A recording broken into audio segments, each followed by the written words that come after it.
Welcome. This is what you can expect.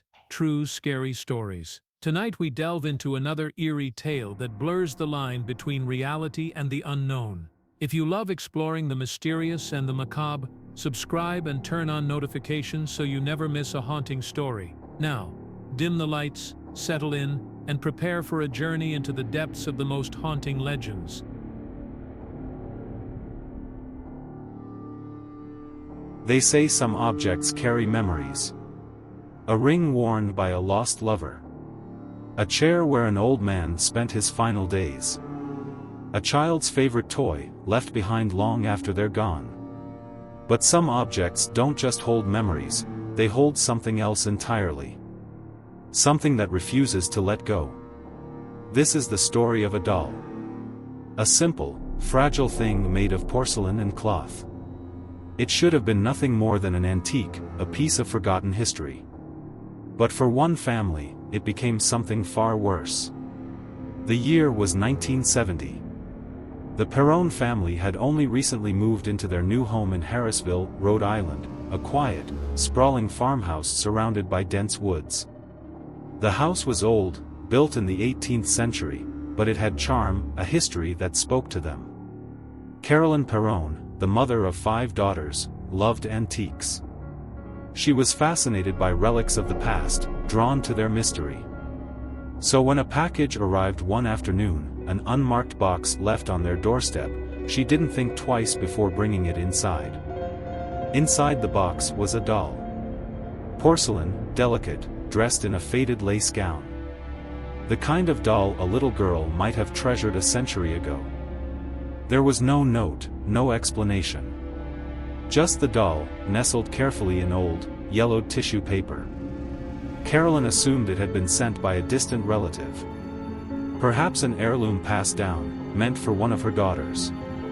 It was strange, yes, but harmless. Or so she thought. She placed the doll on the fireplace mantel in the living room, where it sat quietly for weeks. At first, no one paid much attention to it. Life in the house was peaceful. The parents were busy unpacking, settling into their routines. The girls played outside, and at night, they fell asleep to the gentle rustling of the trees outside their windows.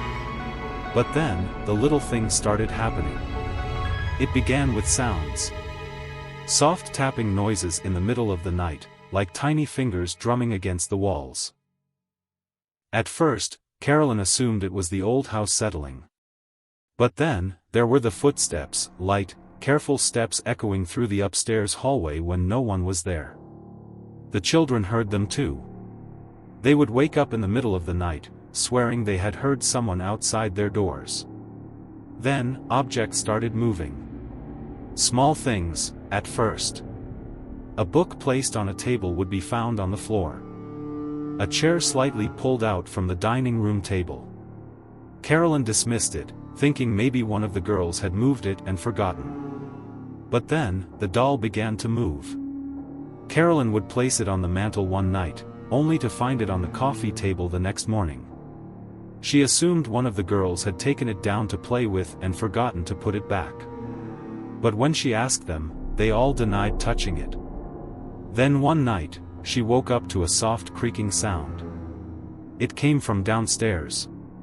Her heart pounded as she sat up, listening. The house was still.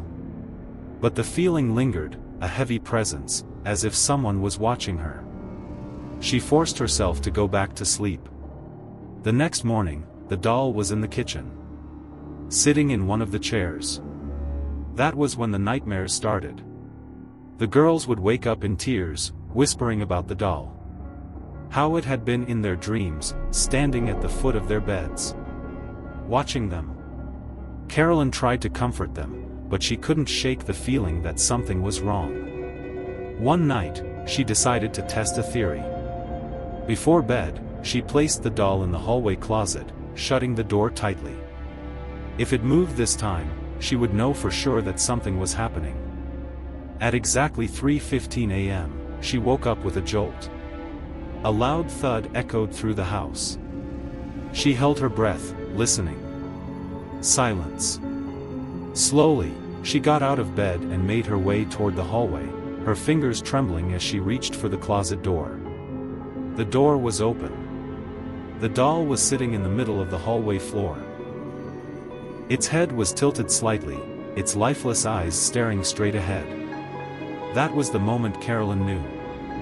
This wasn't just an old doll. Something was inside it. Desperate for answers, Carolyn began researching the history of their home. She discovered that the land had a dark past, stories of unexplained deaths, disappearances. And then, she found something even worse.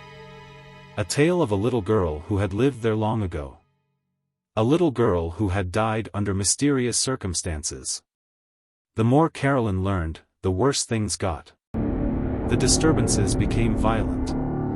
The doll would fall off shelves without reason. Heavy footsteps would echo through the house when no one was there. The girls complained of being watched, of feeling cold fingers brushing against their skin in the middle of the night. One night, the family returned home to find the doll sitting at the top of the stairs. Its head was turned completely around. That was the final straw. Carolyn reached out to Ed and Lorraine Warren, the famous paranormal investigators known for dealing with haunted objects. When Lorraine arrived at the house, she didn't even have to be told what was happening. The moment she saw the doll, she knew. It was possessed. The Warrens took the doll with them, locking it in a special glass case in their occult museum. The case was blessed by a priest, sealed shut. A warning was placed on the front, positively "Do not open." And yet, even behind glass, the doll's presence lingered.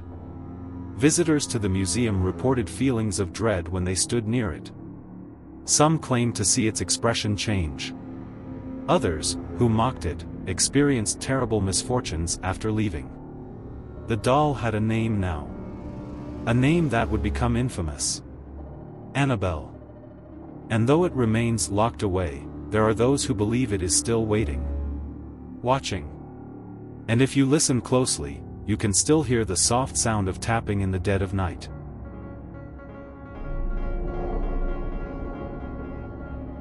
Title: The Haunted School. In the heart of Jacksonville, Florida, stands a building that has long been abandoned, its walls whispering tales of a dark and unsettling past.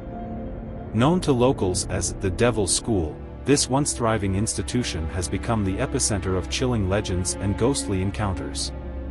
Originally named Public School No. 4, the structure was built in the early 20th century, serving the community's educational needs.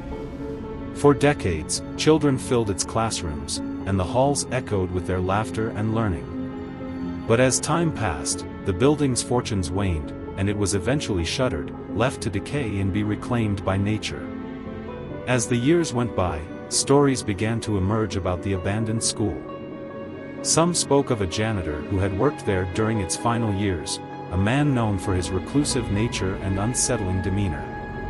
According to local lore, this janitor had a dark obsession with the occult, conducting sinister rituals in the school's basement. It was said that he had lured unsuspecting children into the depths of the building, where they met a grim fate. Explorers who dared to venture into the forsaken school reported hearing the faint sounds of children laughing and playing, even though the classrooms had long been empty. Others claimed to have seen shadowy figures darting through the hallways, vanishing as quickly as they appeared. The most chilling accounts involved encounters with a ghostly child, whose apparition would stand silently in the corridors, staring with hollow eyes before dissipating into the darkness. One such account comes from a local paranormal investigator named Sarah. Intrigued by the tales surrounding the Devil's School, she decided to explore the building one evening with her team. Armed with flashlights and recording equipment, they navigated the crumbling hallways, the air thick with the scent of mildew and decay. As they descended into the basement, a place rumored to be the site of the janitor's rituals, Sarah felt an overwhelming sense of dread. The temperature dropped suddenly, and an inexplicable chill ran down her spine. It was then that she heard it, the faint, unmistakable sound of a child's giggle echoing through the darkness. Her flashlight flickered, and in its brief illumination, she saw the figure of a young boy standing at the end of the corridor. He appeared translucent, his eyes void of emotion. Before she could react, the figure vanished, leaving her questioning the boundaries between reality and the supernatural. These stories have cemented the Devil's School's reputation as one of Jacksonville's most haunted locations. While some dismiss the tales as mere urban legends, others believe that the spirits of the past still linger within its walls, trapped between worlds, their stories etched into the very fabric of the building. Today, the Devil's School remains a destination for thrill seekers and paranormal enthusiasts, each hoping to catch a glimpse of the otherworldly. But for those who have experienced its haunting presence firsthand, it serves as a chilling reminder of the darkness that can reside in the most unexpected places.